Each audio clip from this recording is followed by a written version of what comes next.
Hello, welcome back to my YouTube channel Desi cook. आज हमारे kitchen में बन रहा है बहुत ही मज़ेदार सा मीठा, जिसको आप शाही टुकड़े भी कह सकते हैं। चले फिर शुरू करते हैं। बिस्मिल्लाहिर्रहमानिर्रहीम। सबसे पहले हम पानी ले लेंगे पैन में 1 कप। इसमें हम डाल देंगे आधा कप चीनी का, और हम बना लेंगे शीरा, तैयार कर लेंगे पतला सा। इसको हम कुक करेंगे तकरीबन 3 से 4 मिनट के लिए। ये जैसे हमारा शीरा हो गया तैयार, इसको हम कर देंगे साइड पे और चलते हैं अपने दूसरे स्टेप की तरफ। थोड़ा सा मैंने दूध ले लिया है, इसमें मैं डाल दूंगी 2 से 3 टेबल स्पून कॉर्नफ्लोर के, और इसको कर लूँगी अच्छे तरीके से मिक्स। आप इसकी जगह कस्टर्ड पाउडर भी ले सकते हैं।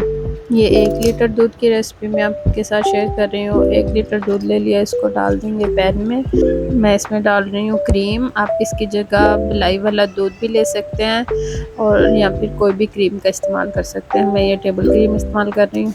इसको हम अच्छे तरीके से मिक्स कर लेंगे। अच्छे तरीके से मिक्स करने के बाद हम इसमें डाल देंगे 2 से 3 इलायची, और दूध को जब बॉयल आने शुरू हो जाए तो इसमें डाल देंगे हम 1/4 कप शुगर। अगर आपको ये कम लगे तो आप ज़्यादा भी कर सकते हैं अपने टेस्ट के अकॉर्डिंग। जब हमारे दूध को बॉयल आ जाए अच्छे तरीके से, तो हमने कॉर्नफ्लोर का जो मिक्सचर बना के रखा था वो इसमें ऐड कर देंगे। थोड़ा थोड़ा ऐड करते जाएंगे और इसको हिलाते जाएंगे। थोड़ा सा इसको हम गाढ़ा करेंगे, ज़्यादा गाढ़ा नहीं करेंगे। बहुत ही मज़े की बन के ये रेसिपी तैयार होती है। अगर आपको मेरी वीडियो अच्छी लगती है तो मेरे चैनल को सब्सक्राइब करें, मेरी वीडियो को लाइक करें। जब हमारा दूध गाढ़ा हो जाए तो इसको हम ठंडा कर लेंगे। ये मैंने लिए हैं रस, इसको मैं रख दूँगी बोल में, जिसमें आपने इसकी सजावट करनी है। अच्छे तरीके से पूरा फिल करेंगे। इसके ऊपर हम शीरा डाल देंगे अच्छे तरीके से पूरा फैला के। ये दोनों चीज़ें आपकी नीम गर्म होनी चाहिए, दूध भी और शीरा भी। इसके ऊपर शीरा डालने के बाद हम दूध डाल देंगे। दोनों चीज़ें हमारी नीम गर्म होंगी तो हमारे जो रस हैं वो बहुत ही अच्छे तरीके से नरम होंगे। मैंने 3 लेयर इसकी बनाई थी।